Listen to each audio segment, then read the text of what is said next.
I needed you, would you come to me? Would you come to me for to ease my pain? If you needed me, I would come to you. I would swim the sea for to ease your pain. Well, the nights fall long and the morning's born, and the morning's born with a light. 자, 그러면 시작을 하죠. 성부와 성자와 성령의 이름으로 사랑의 주님, 오늘도 저희 말씀잔치에 초대해 주시니 감사드립니다. 지금 우리는 신명기를 통해서 하나님께서 이스라엘 백성들에게 주신 메시지를 모세를 통해서 제2세대들에게 전해주는 과정을 공부하고 있습니다. 이 말씀은 또한 우리에게도 주시는 말씀이요, 하나님의 율법을 우리들이 생활 안에서 실천할 수 있도록 우리에게 깨우쳐 주시는 말씀으로 받아들이게 하여 주시옵소서.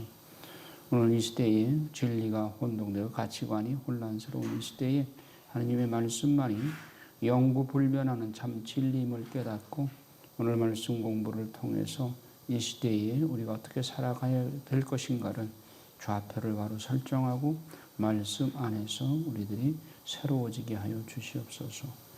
저 시간입니다. 마치는 시간까지 주 성령께서 주관하여 주시옵시고 성모님께서 우리를 지켜주시옵소서. 이 모든 기도를 성모 성심을 통해서 우리 주 예수 그리스도의 이름으로 비나이다. 성부와 성자와 성령의 이름으로 아멘. 예, 지난 시간에 우리가 쉐마 이스라엘에 대해서 말씀을 드리고 메추자와 테필린에 대해서 말씀만 전해드렸는데 이제 오늘 그 그림을 통해서 메추자가 어떻게 생겼는가 보여드리겠습니다. 자, 요게 메추자예요. 문설주에, 문지방에 이렇게 붙여놓고 출입할 때, 들어갈 때, 나갈 때, 이 메추자를 손으로 만지면서 이 속에 이 신명기 6장 4절의 이하의 말씀이 적혀 있어요. 깨알 같은 것으로 적혀 있어요. 이미 유대인들은 이걸 다 외우니까 이 메추자를 만지면서 그걸 기억하는 것이죠. 그래서 하루에도 여러 번 집을 드나들 때 이 메추자를 손으로 쓸어내리면서 그 내용을 다시 한번 상기하고 암기하는 겁니다. 그 말씀은 그만큼 중요하니까 너희가 한 분이신 하느님을 마음을 다하고 목숨을 다하고 힘을 다하여 사랑하여라. 이 말씀을 되새기면서 과연 내가 하느님을 위해서 마음과 목숨과 힘을 다해서 사랑하고 있는가? 이걸 수시로 반성하라는 것이죠. 그 다음에 이게 테필린입니다. 이마와 팔뚝에 감는 거. 팔뚝에 감고 지금 있죠? 그 이마에 이렇게 붙이고 있죠. 이 통곡의 벽에서 기도하면서 이 테필린을 이마에 그리고 팔뚝에 감고서 지금 기도하고 있습니다. 그 메추자는 이렇게 생겼어요. 이렇게 이 상자 안에 신명기 6장 4절이 적혀 있는 거예요. 그 내용을 이 상자 안에 넣어놓고 그거를 이제 이마에 이렇게 달고 있고 팔뚝에 이렇게 메고 있으면서 눈에 시각적으로 보이니까 볼 때마다 그걸 기억하는 거죠. 자, 그러면 음식에 관한 규정, 이게 14장입니다. 성경 거룩한 백성에게 금지된 장례 풍습 있고 정결한 짐승과 부정한 짐승 음식에 관한 규정이 있습니다. 그러니까 음식에 관한 규정이 짐승 중에 발굽이 갈라지고 되새김질하는 음식, 짐승, 그리고 물고기는 비늘이 있고 꽁지가 있고 이런 생선을 먹어라. 그 이외에는 부정한 음식이다, 먹지 못하는 음식이다 이렇게 말씀을 하셨어요. 자, 음식에 관한 규정은 과연 오늘날도 그대로 지켜야 될 것이냐 하는 문제인데, 자, 오늘날 우리 인간의 조건이 뭐 구약 시대의 인간과 오늘날 우리 인간의 조건이 신체 조건은 똑같죠. 그 신체 조건이 똑같은데 음식에 관한 규정이 지금 시대가 2000년이 지났다고 해서 옛날 그 규정은 안 지켜도 된다? 그렇게 말할 합리적인 이유가 없죠. 그때 육체적인 조건이나 지금 육체적인 조건이 똑같은데, 예. 그렇다면 하느님께서 이 음식에 관한 규정을 주실 때는 과학의 주관자이시니까 과학적, 의학적으로도 일리가 있으니까 그렇게 이건 먹지 마라, 이런 거는 먹어도 괜찮다 이렇게 말씀하신 거예요. 예를 들면 우리가 레위기에서 번제물을 바칠 때 짐승들의 기름은 먹지 말라 그랬죠. 기름은 나에게 살라 바쳐라 그랬죠. 오늘날 기름 많이 먹어가지고 동맥경화 걸리고 성인병 주 원인이 기름이잖아요. 짐승의 기름 많이 먹어서. 그러니까 그 하느님께서 먹지 말라 이유가 있구나 하는 걸 알 수가 있죠. 그리고 이 콩팥을 먹지 말라고 그랬거든요.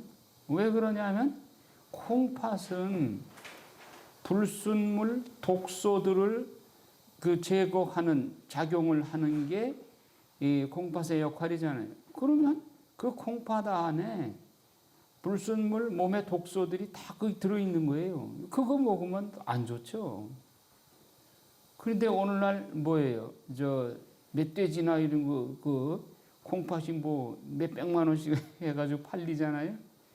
뭐 그게 무슨 뭐 정력에 좋다 뭐 어쩌고 그러는데, 그러나 그건 사실은 하나님께서 금기하시는 내용이죠.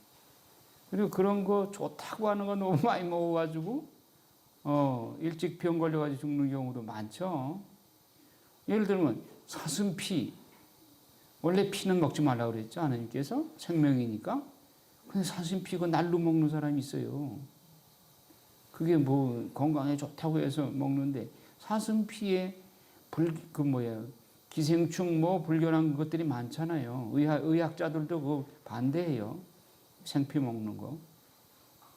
그러니까 이런 것들이 하나님께서 미리 다 알고 금지하셨다. 이걸 새삼스럽게 느낄 수가 있어요. 자, 그래서 유대인들은 지금 먹을 수 있는 음식과 먹을 수 없는 음식을 아주 구별하게, 아주 철저하게 신명기의 내용 그대로 지킵니다. 그런데 이제 이방인들은 이거 뭐 상관없이 그냥 먹죠. 가만히 따져보면 신명기의 내용 먹지 말라고 하는 거는 우리도 조금 생각해 봐야 될 문제가 아닌가. 그걸 그대로 우리가 지킬 필요는 없다고 해도 그래도 일리가 있으니까 먹지 말라고 했는 게 아닌가. 그렇게 생각해 볼 필요가 있다고 나는 생각을 합니다. 요즘 뭐 박쥐에서 바이러스가 나와가지고 요란하잖아요. 그 박쥐도 먹지 말라고 그랬어요. 자, 오늘날 음식을 잘못 먹어서 젊은이들에게 성기능 장애나 생식불능 증세가 오고 성적 무기력증으로 인해서 결혼도 안 하려는 기현상이 일어나고 있는 현실이다. 나는 결혼 주례할 때마다 5명 이상 자녀를 낳으라고 그러는데 젊은 부부들이 물론 자신들이 5명을 낳으려고 생각도 안 하긴 하지만 낳으려고 노력해도 임신이 잘 안 되는 사람들이 지금 많다고 그래요. 우리 주변에도 그렇죠. 자녀를 낳고 싶어도 임신이 안 돼가지고 못 낳는 경우가 많아요. 자, 오늘 이런 걸 볼 때 음식을 잘못 먹어서 젊은이들에게 성기능 장애나 생식불능 증세가 온다. 이것도 우리가 고려해야 할 문제라고 봅니다. 자, 현대사회에 10만 종에 달하는 화학 제품이 인체에 미치는 부작용이 날로 심각해져 가고 있습니다. 그 폴리염화비닐 PVC로 만든 장난감, 이것이 인체에 해롭다는 것은 이미 과학자들에 의해서 판정이 났어요. 이들 화학 제품으로 만든 어린이 장난감에서 유해 독소가 나온다는 연구 결과가 나왔습니다. 우리 생활 주변에 건강에 해로운 환경 호르몬이 60에서 70여 종이나 돼요. 이들 환경 호르몬에 수은이나 카드뮴 같은 중금속이 포함되어 있어요. IT, BT 등 전자파가 심해지니까 벌들이 사라져요. 벌이 사라지면 어떻게 돼? 과일 수종을 벌이 해주는데 이 벌이 사라지게 되면 인공 수종을 해줘야 돼요. 가끔 우리가 배농사 짓는 사람들 보면 그 배꽃이 수정될 시기에 비가 많이 와가지고 꽃이 저기 하고 그리고 그 벌이 작용을 못할 때는 인공 수정 붓으로 찍어가지고 인공 수정 해주잖아요. 우리 주변에 그런 거 보죠. 예. 그러니까 벌이 사라지면 과일은 수정이 안 돼 치명적이다. 사람이 일일이 인공 수정해줘야 할 판이다. 자, 이렇게 음식에 관한 거를 오늘날 이 PVC 이런 그 화학 제품 이런 거 가능하면 덜 사용하는 게 좋죠. 그래서 옛날 그 사기 그릇 이런 거 무겁다고 다 갖다 버리고 PVC 플라스틱 그릇으로 많이 대체를 했는데 다시 돌아가야 될 판이요. 그래서 이런 것을 화학 제품은 되도록 일상용품 중에서 추방하는 그런 지금 추세에 있습니다. 자, 신명기 29장에서 30장까지는 모세의 세 번째 설교입니다. 축복과 저주의 길 중에 선택해라. 너희 앞에 축복의 길 그리고 저주의 길을 내놓을 터이니 너희들은 선택해라 하는 말씀합니다. 이게 마지막 설교예요. 그래서 출애굽의 역사를 교훈으로 삼아서 축복의 길이 29장에 나오고 생명에 이르는 길이 30장에 나옵니다. 곧 말씀에 순종하라 하는 말씀입니다.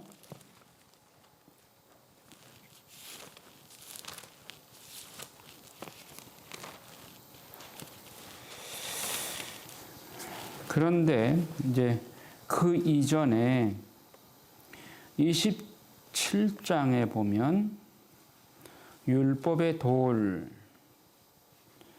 그래서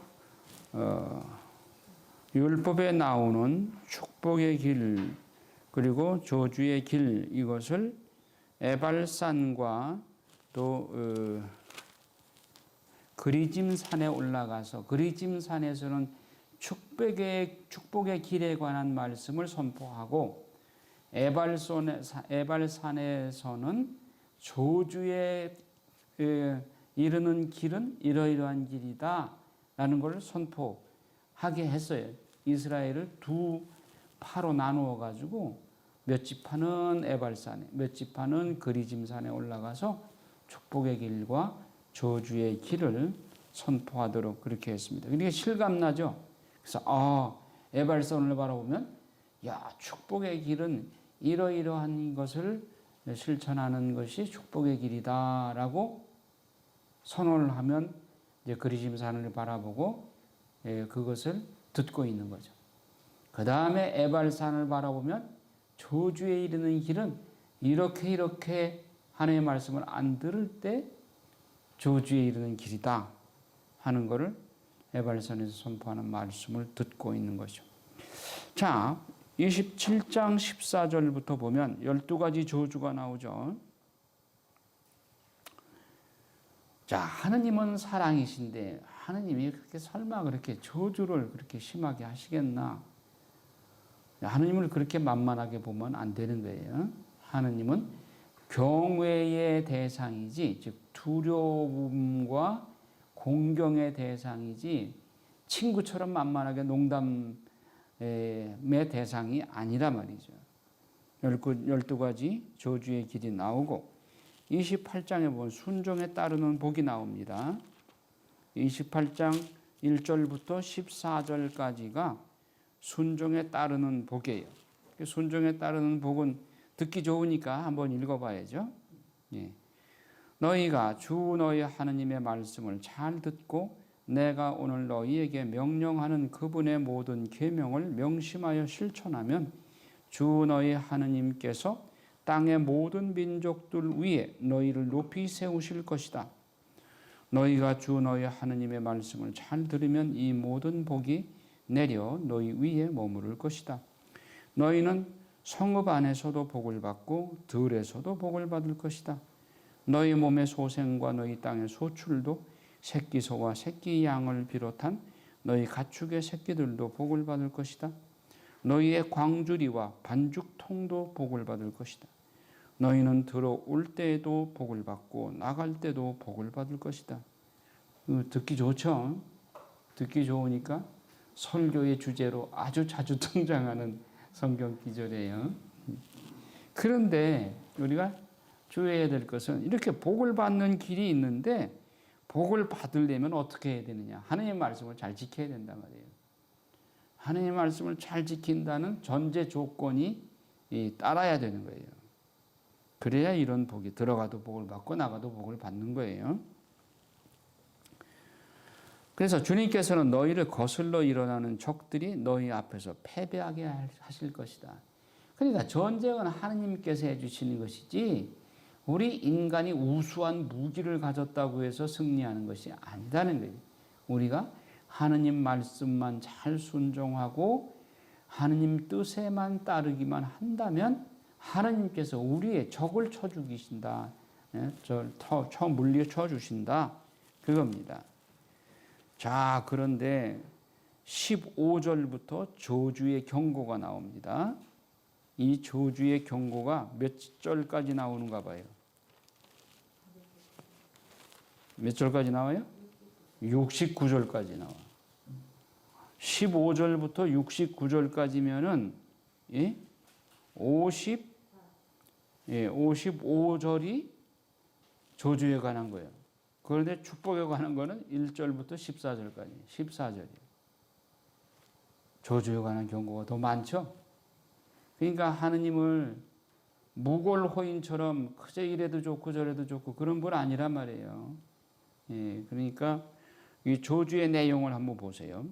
그러나 너희가 주 너희 하느님의 말씀을 듣지 않고 내가 오늘 너희에게 명령하는 그분의 모든 계명과 규정을 명심하여 실천하지 않으면 이 모든 저주가 내려 너희 위에 머무를 것이다.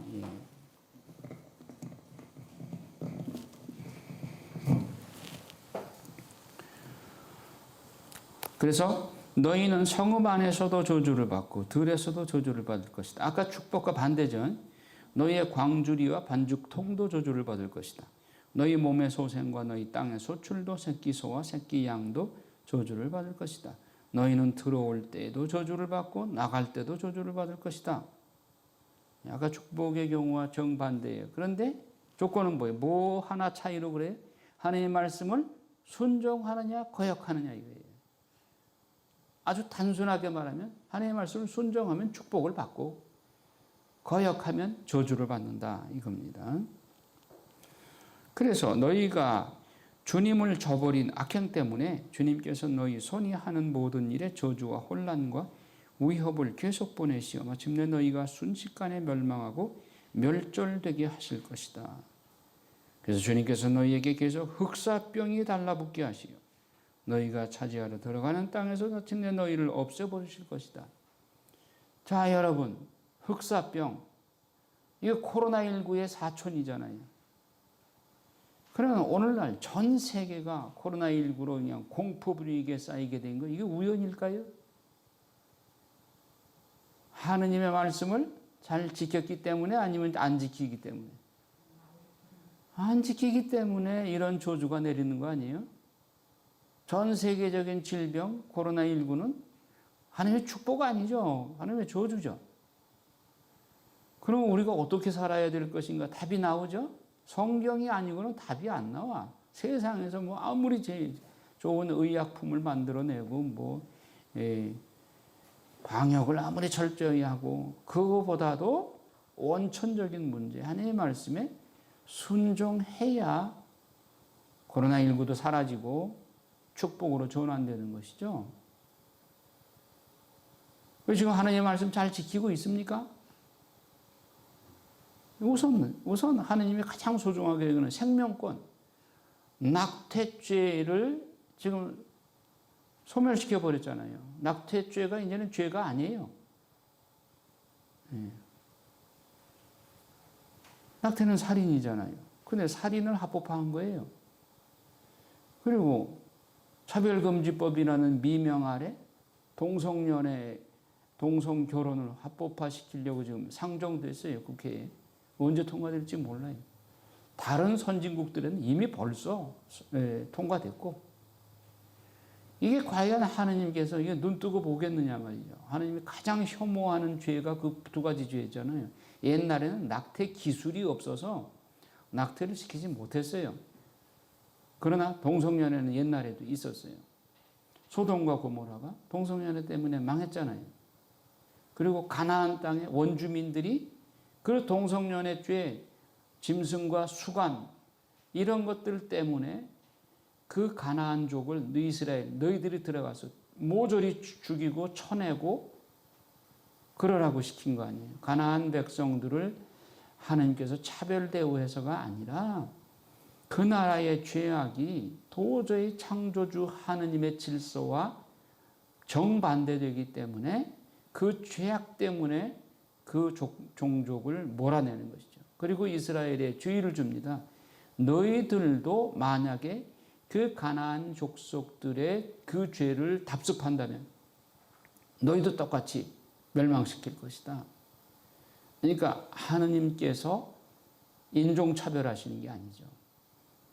죄 때문에 가나안 7 부족이 멸망한 거예요. 이스라엘이 가나안 부족들과 통혼하기 때문에 결국은 판관기에서 보듯이 그들을 모조리 쳐내지 않고 불씨를 남겨놓았어요. 그래서 그들을 남겨놓다 보니까 결국 그들의 우상을 따라가게 되었고, 이스라엘 백성들이 우상 숭배에 떨어지게 되니까 북이스라엘이 아시리아한테 멸망하고 남유다가 바빌론한테 멸망하고, 그리고 남유다가 바빌론에 70년 동안 유배 살고 와서 정신 차리는 거죠. 야, 우리가 믿는 하느님이 진짜 하느님이지 저 우상 저건 가짜야 하는 거를 유대인들이 뼈저리게 체험했어요. 바빌론 유배 가서. 그리고 돌아와서는 다시는 우상을 섬기지 않죠. 그래서 하나님께서 다시 유대인들을 고국으로 모아들이죠. 그런데 한참 후에 이제 드디어 때가 찾아 메시아를 보냈더니 유대인들이 또 메시아를 안 받아들여요. 하느님이 파견한 하느님의 아들 메시아를 안 받아들이고 결국은 십자가에 못 박아 죽이니까 하느님께서 그들을 전 세계의 천덕꾼이로 전 세계에 흩어버리죠. 그래 1948년 5월 14일 날 예루살렘에 이스라엘이 재건되고, 그래서 오늘날 이스라엘이 다시 이제 시작이 돼서 고국으로 이스라엘 백성들을 모아들이고 있는 과정 중에 있죠. 나중에 예언서를 통해서 공부하게 되겠지만 예언서에는 이스라엘 백성들에게 잘못한다고 채찍을 가하십니다. 책망을 무섭게 하십니다. 이사야 예언서 같은 경우는 야, 소도 주인을 알아보고는 너희는 어째 너희를 창조한 창조주를 몰라보냐? 1장부터 그냥 이스라엘한테 그렇게 책망을 심하게 하십니다. 그러나 모든 예언서의 뒤에 가서는 그러나 내가 내 백성을 어찌 버리랴? 죄인이 멸망하기를 원하겠느냐? 죄인이 회개하고 돌아오기를 나는 진정으로 바란다. 그리고 이스라엘을 다시 회복시키리라. 다시 돌아오게 하리라. 모든 예언서의 결론이 그렇게 나요. 왜? 하느님은 다윗에게 하신 약속이 있어요. 내 나라는 영원히 멸망하지 않을 것이다. 하느님은 당신이 하신 약속에 충실하신 분이요. 인간이 아무리 하느님을 거역해도 하느님이 한번 하신 약속을 어길 줄 모르는 분이요. 그래서 그분은 신실하신 분이요. 그러니까 다윗한테 당신이 약속하신 그 약속을 지키기 위해서라도 이스라엘이 비록 메시아를 죽였을지라도 완전히 버리진 않으셔요. 다시 회복시켜 주셔요. 언젠가 말씀드렸지만은 우리가 지금 전 세계는 친이스라엘이냐 반이스라엘이냐 두 갈래로 나뉩니다. 친유대주의, 반유대주의. 새말까지 이것이 가장 첨예하게 대립될 거예요. 그럼 우리는 어느 선에 서야 돼? 어느 라인에 서야 되느냐?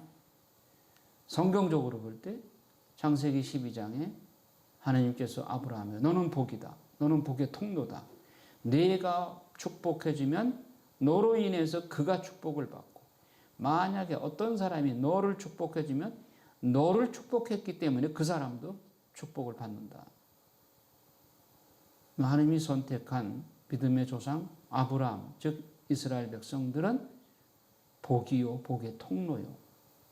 이스라엘 백성들을 선택한 것은 그들을 통해서 사제나라로 만들어서 세계 만방의 이방 민족들에게 복음을 전하고 하나님을 전하라는 그 뜻으로 그들을 선택한 것이죠. 따라서 하나님이 한번 선택한 이스라엘을 하나님이 버리지 않으셔요. 따라서 우리는 친이스라엘 편에 서야 되는 것입니다. 그래서 이스라엘과 아랍이 지금 극단적으로 대립되어 있잖아요. 저 아랍의 대표는 이란이죠. 이란은 나중에 곡과 마곡, 즉 러시아와 손잡을 거예요. 지금도 그러고 있죠. 그게 한 축이에요. 반이스라엘 축이에요.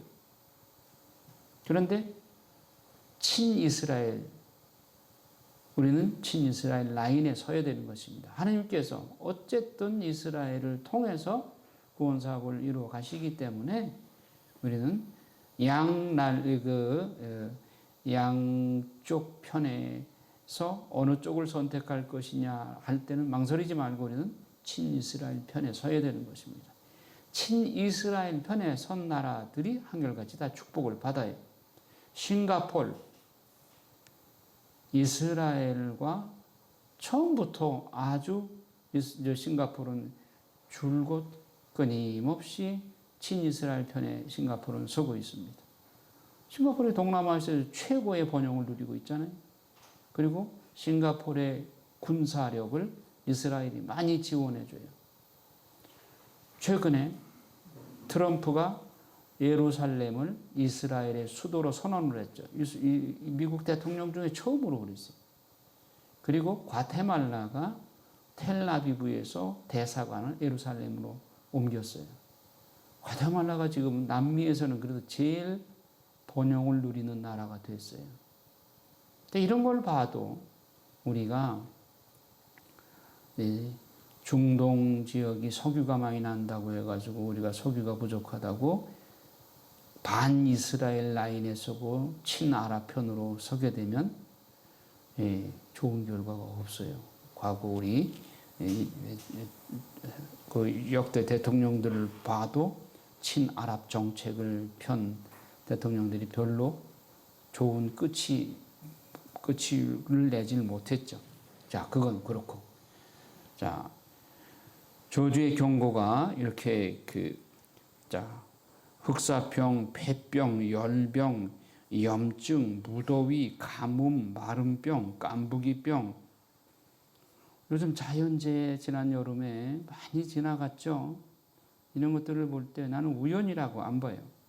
27절에 보면 주님께서는 너희가 고치지 못할 이집트의 궤양과 종기와 옴과 가려움병과 이런 걸로 치겠다. 또 정신병과 실명증과 창난증으로 너희를 치실 것이다. 네, 오늘날 정신질환도 많이 늘어나고 있죠. 이거 성경과 연결시켜서 생각할 수 있습니다. 32절에 보면 너희의 아들, 딸들이 다른 백성에게 넘겨져 너희 눈이 온종일 그쪽을 바라보다 기진하여도 너희 손은 아무것도 할 수 없을 것이다.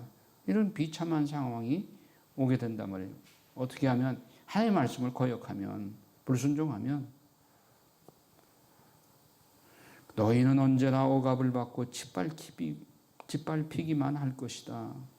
너희의 두 눈으로 보는 광경 때문에 너희는 미치게 될 것이다. 주님께서는 너희가 고치지 못할 악성 궤양으로 너희의 무릎과 정강이를 치실 것이며 그것은 너희의 발바닥에서 정수리까지 번질 것이다. 자, 이렇게 역병으로 치시고 여러 가지 재앙으로 치시겠다는 겁니다. 53절에 보면 너희의 원수들이 너희를 조여오는 곤경과 고난으로 너희는 너희 몸의 소생을 너희 하느님께서 너희에게 주신 아들 딸들의 살을 먹을 것이다. 이게 아주 극단적인 최악의 상태죠. 55절에도 자기가 먹고 있는 제 자식의 살점을 그들 가운데 아무에게도 주려고 하지 않을 것이다. 그것은 너희의 원수가 너희의 모든 성마다 너희를 조여오는 곤경과 고난으로 아무것도 남지 않을 것이기 때문이다. 이스라엘의 역사에 두 번 이런 경우를 겪었습니다. 즉 바빌론한테 포위되었을 때 예루살렘 성 안에 이스라엘 백성들이 갇혀서 한 달, 두 달 지나니까 양식이 다 떨어졌어요. 그러니까 먹을 것이 없으니까 오늘은 내 아들 잡아먹고 내일은 내 아들 잡아먹자고 둘이 약속을 하고는 오늘 내 아들 잡아먹는데 내일 상대방이 자기 아들을 안 내놓는 거예요. 그러니까 이 여자가 악에 받쳐가지고 임금에게 고발을 해버렸어요. 임금이 그 소식을 듣고 옷을 찢으면서 대성통곡했어요. 이게 바빌론한테 멸망하기 직전 시드키야 마지막 왕이 했던 일입니다. 그 다음에 로마 제국에 이렇게 멸망당할 때 티투스 장군이 예루살렘 성을 포위했을 때 똑같은 일이 벌어졌습니다. 결국은 이스라엘 백성들이 두 번이나 자기 자식의 살을 먹는 이런 끔찍한 재난을 겪게 된 것이죠. 불순종 때문에 그런 것이죠. 59절에도 보면 주님께서는 크고 질긴 재난과 고약하고 질긴 질병으로 너희와 너희 후손을 호되게 치실 것이다. 그분께서는 너희가 겁내던 이스라엘의 모든 질병을 너희에게 되돌리시어 그것들이 너희에게 달라붙게 하실 것이다. 주님께서는 이 율법서에 쓰여 있지 않은 모든 병과 재난을 줄곧 너희 위에 내리시어 마침내 너희가 멸망하게 하실 것이다. 이게 참 무시무시한 내용들인데 이 저주에 관한 말씀을 불순종하게 되면 이렇게 된다는 것입니다.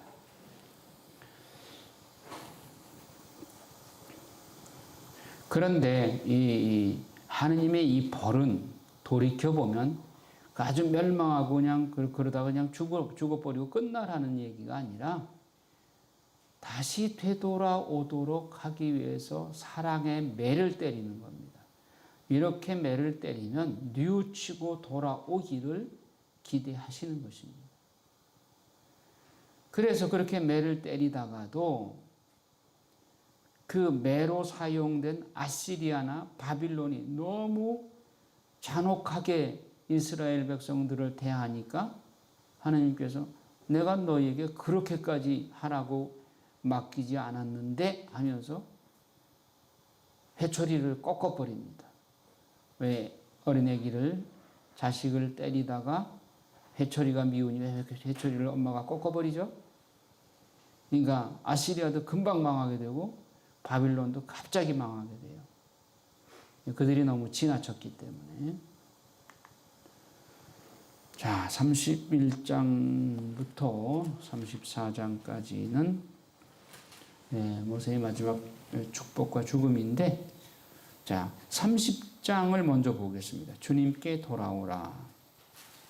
축복의 길과 저주의 길을 말씀하시고 나서 이 모든 말씀, 곧 내가 너희 앞에 내놓은 축복과 저주가 너희 위에 내릴 때 주 너희 하느님께서 너희를 몰아내 버리신 모든 민족들 가운데서 너희가 마음속으로 뉘우치고 주 너희 하느님께 돌아와서 내가 오늘 너희에게 명령하는 대로 너희와 너희의 아들들이 마음을 다하고 정신을 다하여 그분의 말씀을 들으면 주 너희 하느님께서 너희의 운명을 되돌려 주실 것이다. 돌아서기만 하면 다시 회복시켜 준다는 겁니다. 주 너희 하나님께서는 너희의 마음과 너희 후손의 마음에 할례를 베푸시어 너희가 마음을 다하고 정신을 다하여 주 너희 하나님을 사랑하게 하셔서 너희를 살게 해주실 것이다. 마음을 회복해서 다시 하나님의 축복을 받도록 회복시켜 주시는 것이 하나님의 원래 뜻인 거예요. 자, 그럼 그 하나님의 말씀은 어디에 있느냐? 멀리 있느냐? 가까이 있느냐? 11절, 30장 11절. 내가 오늘 너희에게 명령하는 이 계명은 너희에게 힘든 것도 아니고 멀리 있는 것도 아니다. 그것은 하늘에 있지도 않다. 그러니 누구와 하늘로 올라가서 그것을 가져다가 우리에게 들려주리요? 그러면 우리가 실천할 텐데 하고 말할 필요가 없다. 또 그것은 바다 건너편에 있지도 않다.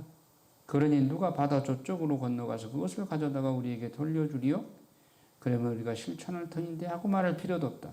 사실 그 말씀은 너희에게 아주 가까이 있다. 너희의 입과 너희의 마음에 있기 때문에 너희가 그 말씀을 실천할 수 있는 것이다.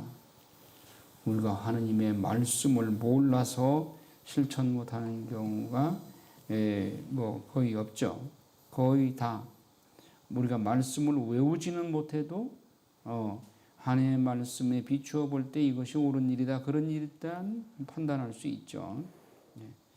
그 다음에 이제 생명을 선택하라고 말씀합니다. 생명과 죽음 두 가지 길을 내놓고 생명을 선택하라 하는 말씀하십니다. 보아라, 내가 오늘 너희 앞에 생명과 행복, 죽음과 불행을 내놓는다. 내가 오늘 너희에게 명령하는 주 너희 하나님의 계명을 듣고 주 너희 하나님을 사랑하며 그분의 길을 따라 걷고 그분의 계명과 규정과 법규들을 지키면 너희가 살고 번영할 것이다. 또 주 너희 하나님께서는 너희가 차지하러 들어가는 땅에서 너희에게 복을 내리실 것이다. 나는 오늘 하늘과 땅을 증인으로 세우고 생명과 죽음, 축복과 저주를 너희 앞에 내놓는다. 너희와 너희 후손이 살려면 생명을 선택해야 된다. 주님은 너희의 생명이시다. 라고 말씀하십니다. 자, 그래서 31장에는 여호수아가 모세의 후계자가 되다. 이제 모세가 120살이 됐어요. 하나님께서 모세에게 네 사명은 다 했다. 이제 네 후계자 여호수아에게 기름 부어 안수하고 네 사명을 여호수아에게 바톤 터치해라 하는 말씀을 하십니다. 그래서 주님께서는 나에게 너는 이 요르단강을 건너지 못할 것이다. 세 번째 말씀하시는 거예요. 하느님이 모세한테 주 너희 하느님께서 친히 너희 앞에 서서 건너가시고 저 모든 민족들을 너희 앞에서 멸망시키시어 너희가 그들을 쫓아내게 하실 것이다. 주님께서 말씀하신 대로 여호수아가 너희 앞에 서서 건너갈 것이다. 여호수아에게 사명을 주신 거예요. 자, 6절에 보면 너희는 힘과 용기를 내어라. 그들을 두려워해서도 겁내서도 안 된다. 주 너희 하느님께서 너희와 함께 가시면서 너희를 떠나지도 버리지도 않으실 것이다. 그러고 나서 모세는 여호수아를 불러놓고 온 이스라엘이 보는 앞에서 그에게 말하였다. 힘과 용기를 내어라. 너는 이 백성과 함께 주님께서 그들의 조상들에게 주시겠다고 맹세하신 땅으로 들어가서 그들에게 저 땅을 나누어 주어야 한다.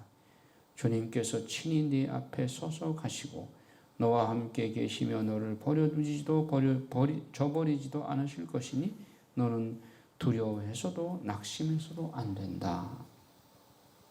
여호수아에게 하나님께서 계속 용기를 내어라, 힘을 내어라 라고 말씀하십니다. 왜냐하면 모세가 하도 큰 인물이기 때문에 여호수아는 그의 헬퍼로서 지금까지 뒤에서 소리 소문 없이 모세를 섬겨왔는데 이제 모세의 사명을 거두시고 이제 여호수아에게 그 무거운 짐을 주시려고 하니까 여호수아가 너무 벌벌 떨리는 거예요.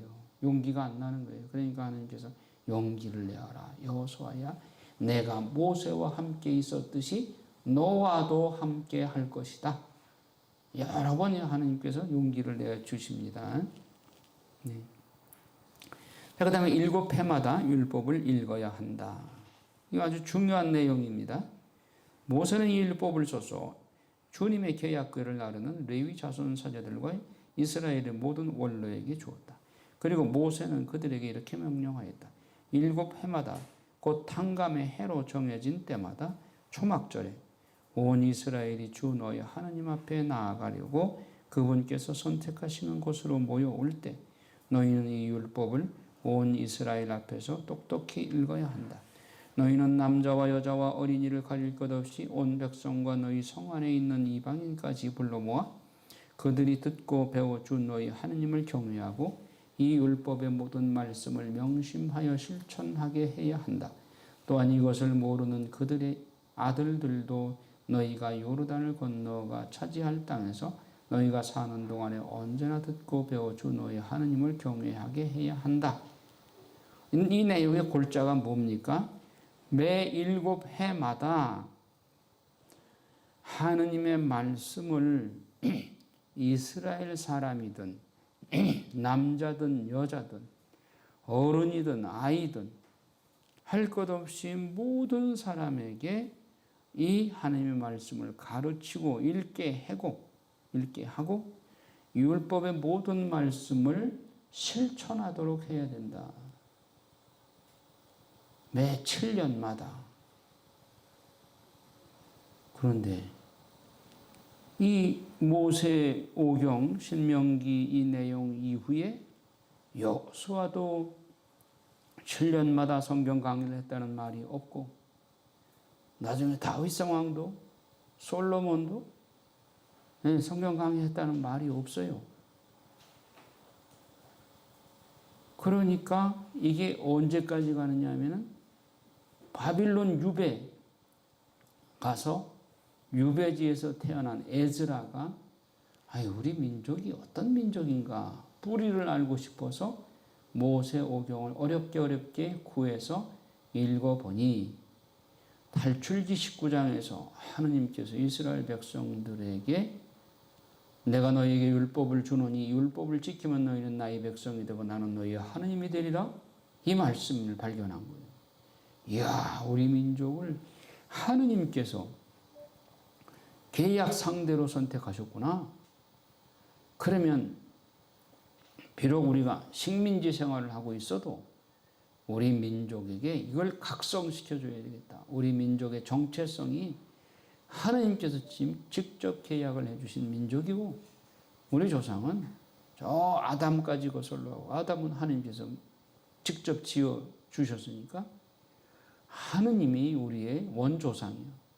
그리고 아담이 우리의 인간으로서의 최초의 조상이고 이렇게 해서 역대기 사관에 의해서 역대기를 저술을 하고 또 에즈라서를 쓰게 된 겁니다. 그러니까 에즈라에 와서 느헤미야서 8장에 에즈라가 물문학 광장에 서서 이 율법서를 읽어요. 백성들이 처음으로 듣는 거라 유배지에서 고생만 하다가 율법서를 읽을 시간도 없었잖아요. 그러니까 처음 듣는 말씀을 듣다 보니까 감개무량해서 모두 대성통곡하고 기뻐서 그렇게 울음바다가 됩니다. 그 에즈라에 와서 처음으로 이 7회마다 하나님의 말씀을 공부하라고 하는 이걸 수백 년 후에 실시한 거예요.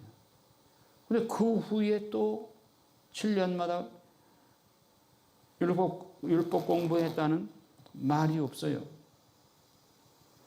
아주 오래 후에 사도 바오로에 와서 에페소에서 2년 동안 제자들을 상대로 성경 강의를 했다 하는 내용이 나와요. 그러니까 그 사이에 7년마다 이 신명기 31장의 내용대로 성경 강의를 한 게 없어요. 그러면 오늘날 우리는 사도 바오로 이후에 성경 공부를 적어도 7년에 한 번은 해야 된다. 우리가 해마다 이 성경 강의를 하면 더 좋고, 그래서 남녀노소 본국인 이방인 할 것 없이 모든 사람들이 피조물은 누구나 성경 공부를 해야 된다. 이것이 신명기의 명령입니다. 그러니까 공부해도 되고 안 해도 되고가 아니에요. 자, 그 다음에 주님께서 모세에게 하신 마지막 말씀이 나옵니다. 참 이 내용을 보면 너무너무 마음이 슬퍼져요. 14절 보면 주님께서 모세에게 말씀하셨다. 자, 내가 죽을 날이 가까웠다. 여호수아를 불러 만남의 천막 안에 함께 서라. 내가 그에게 명령을 내리겠다. 그래서 모세와 여호수아가 만남의 천막 앞에 함께 섰다. 안에 그때 주님께서 구름 기둥 속에서 천막 안에 나타나시고 구름 기둥은 천막 어기 위에 머물러 있었다. 주님께서 모세에게 말씀하셨다. 자, 이제 너는 조상들과 함께 잠들 것이다. 그러나 이 백성은 저 땅으로 들어가 거기에서 낯선 신을 따르며 불륜을 저지르기 시작할 것이다. 그들은 나를 저버리고 내가 그들과 맺은 나의 계약을 깨뜨릴 것이다. 그날에 그들을 거슬러 나의 분노가 타올라서 나는 그들을 저버리고 그들에게서 나의 얼굴을 감추어 버릴 것이다. 그러면 그들은 남의 먹이가 되고 많은 재앙과 고난이 그들을 덮칠 것이다. 그날에 그들은 하느님께서 우리 가운데 계시지 않기 때문에 이 재앙들이 우리를 덮칠 것이 아닌가 하고 말할 것이다.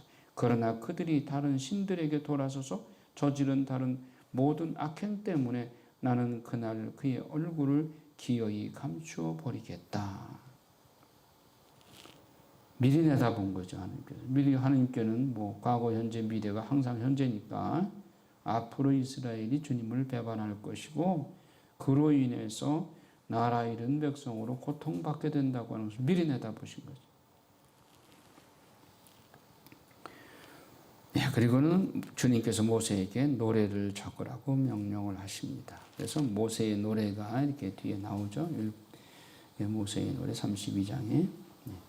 23절에도 31장 23절에도 주님께서 눈의 아들 여호수아에게 명령하십니다. 여호수아는 아직도 조금 의기소침하고 모세는 너무 위대한 인물이기 때문에 내가 과연 그 일을 감당할 수 있을까? 이렇게 자신감이 없어 하니까 하나님께서 계속 힘과 용기를 내어라 격려를 합니다. 내가 이스라엘 자손들에게 주겠다고 맹세한 땅으로 그들을 데리고 들어갈 사람은 바로 너다. 내가 너와 함께 있겠다. 그리고 이제 율법서를 보관을 하고 32장에 이제 모세의 노래가 길게 나옵니다. 그리고 32장 45절에 모세가 온 이스라엘에게 이 모든 말씀을 끝까지 들려준 다음 그들에게 말하였다. 너희는 내가 오늘 너희를 거슬러 증언한 모든 말씀을 마음에 간직해야 한다. 그리고 너희 자손들에게 명령하여 이 율법의 모든 말씀을 명심하여 실천하게 하여라. 이 말씀은 빈말이 아니라 하느님의 생명이기 때문이다. 또한 너희는 이 말씀 덕분에 너희가 요르단을 건너 차지하려 가는 땅에서 오래 살 것이다. 그리고는 이제 하느님이 모세를 느보산으로 올라가라고 하십니다. 그래서 예리고 맞은쪽에 있는 모압 땅에 있는 아바림 산맥의 느보산으로 올라가서 내가 이스라엘 자손들에게 소유하려고 주는 가나안 땅을 바라보아라. 그러나 건너가지는 못한다. 이게 네 번째 하느님의 경고 말씀이에요.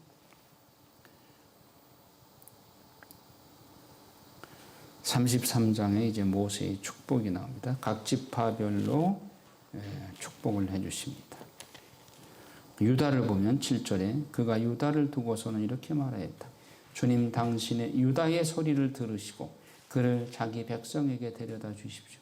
그의 손이 자신을 위해 싸우게 하시고 당신께서 그를 도우시어 그의 원수들을 물리쳐 주십시오. 이제 가나안 복지에 들어가서 유다가 말하자면 맏아들 역할을 하고 유다 지파가 제일 먼저 선두에 나서서 정보를 시작을 합니다. 그냥 하나님께서는 유다를 그러니까 맏아들 격으로 생각을 하고 계신 거예요. 요셉, 주불룬, 가드, 단, 납달리, 아셀을 축복을 해줍니다.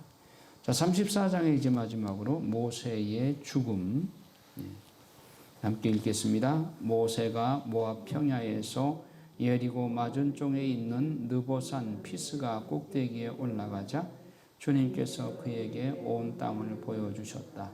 단까지 이르는 길앗, 온 납달리, 에프라임과 므낫세의 땅, 서쪽 바다까지 이르는 유다의 온 땅, 네겝 그리고 초아르까지 이르는 평야 지역 곧 종려나무 성읍 예리코 골짜기를 보여주셨다.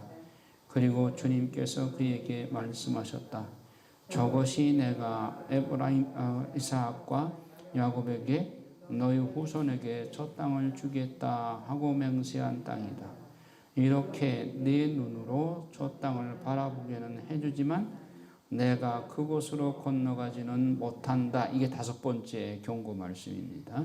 자, 그 다음에 이어서 주님의 종 모세는 주님의 말씀대로 그곳 모압 땅에서 죽었다. 그분께서 그를 모압 땅 벳포어로 맞은 쪽 골짜기에 묻히게 하셨는데 오늘날까지 아무도 그가 묻힌 곳을 알지 못한다. 모세는 죽을 때에 나이가 120살이었으나 눈이 어둡지 않았고 기력도 없지 않았다. 이스라엘 자손들은 모압 평야에서 30일 동안 모세를 생각하며 애곡하였다. 그런 뒤에 모세를 애도하는 애곡 기간이 끝났다. 모세가 눈의 아들 여호수아에게 안수하였으므로 여호수아는 지혜의 영으로 가득 찼다. 이스라엘 자손들은 그의 말을 들으며 주님께서 모세에게 명령하신 대로 실천하였다. 이스라엘에는 모세와 같은 예언자가 다시는 일어나지 않았다. 그는 주님께서 얼굴을 마주보고 사귀시던 사람이다. 주님께서 그를 보내시어 이집트 땅에서 파라오와 그의 모든 신하와 온 나라에 일으키게 하신 그 모든 표징과 기적을 보아서도 그러하고 모세가 온 이스라엘이 보는 앞에서 이룬 그 모든 위협과 그 모든 놀라운 대업을 보아서도 그러하다. 네, 모세의 마지막 죽음 광경이죠. 자, 그래서 여러분 교재 133쪽에 각주 108번을 보면 모세의 죽음에 대해서 한번 이렇게 묵상을 해볼 수 있겠습니다. 모세는 예리고 맞은 쪽 느보산 피스가 꼭대기에 올라가 주님으로부터 보여주시는 가나안 땅을 바라본 다음 주님의 말씀을 듣는다. 저것이 내가 아브라함과 이삭과 야곱에게 너희 후손에게 저 땅을 주겠다 하고 맹세한 땅이다. 이렇게 네 눈으로 저 땅을 바라보기는 해주지만 네가 그곳으로 가지는 못한다고 하셨다. 그리고 모세는 주님의 말씀대로 그곳 모압 땅에서 죽었다. 그러나 그가 묻힌 곳을 아무도 모른다. 모든 영광은 하느님께만 돌리기 위한 하느님의 섭리요 모세는 다만 하느님의 사명을 다했을 뿐 자신의 몸을 온전히 완전 연소시키고 전번제로 바쳤음을 의미한다. 성경은 말하기를 이스라엘에게는 모세와 같은 예언자는 다시는 일어나지 않았다. 그는 주님께서 얼굴을 마주보고 사귀시던 사람이다 라고 언급하고 있다. 사실 모세의 무덤을 오늘날 알 수 있다면 아마 그냥 그 모세의 무덤을 찾아서 순례자들이 엄청나게 갈 거예요.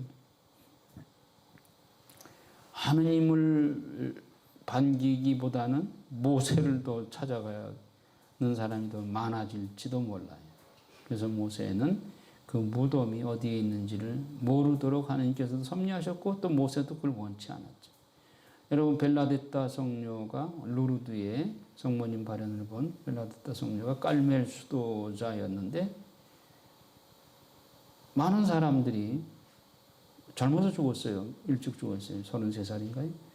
일찍 죽었는데 그 죽음의 임종 때에 당신 유언을 하십시오. 성지에 묻히는 것이 당연하지 않습니까? 성지에 묻히게 해달라고 유언하십시오. 그랬더니 한사코 거절했어요. 나는 성지에 안 묻힌다. 수녀원, 봉쇄 수녀원이니까 수녀원 무덤 일반인들 가지도 못하죠. 봉쇄 수녀원 무덤에 묻혔어요. 하나님의 영광을 가릴까봐. 벨라데타 성녀 무덤이 루르드 성지에 있다면 거기 엄청나게 사람들 말갈 거예요. 그럼 하느님께 영광을 돌리기보다는 벨라데타 성녀한테 영웅시하고 그럴 수 있죠. 그래서 이 성인 성녀들은 그렇게 자기를 가리우고 하나님의 영광만이 드러나기를 바랐죠. 폭인상적이었던 것이 요한 바울 2세 성인 교황님이 저희가 이제 로마에서 공부할 때 라테란 대성전에서 성목요일 밤에 저녁 6시에 최후의 만찬 미사를 거기서 해요. 그리고 발씻김 예절을 해요. 그런 다음에 성광을 들고 성체를 모신 성광을 들고 건강할 때는 이제 거기서 상타 마리아 마조레 성모 설지전 성당 거기까지 한 500m 정도 돼요. 그걸 걸어가셨어요. 성광을 들고. 그러면 군중들이 성체를 바라보는 것이 아니라 요한 바울 2세 얼굴을 자꾸 쳐다봐. 그러니까 요한 바울 2세가 자기 얼굴을 성체 속에 감추어. 성체만이 드러나게. 그게 아주 폭인상적이더라고요. 당신 얼굴을 가리우고 성체를 앞에 내세우고 성체를 흠숭하도록.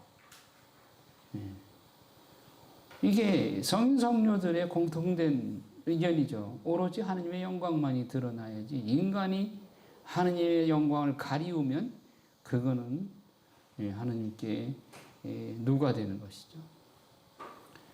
자, 이것으로 신명기를 끝내겠습니다. 10분 쉬었다가 계속하겠습니다. 영광이 성부와 성자와 성령께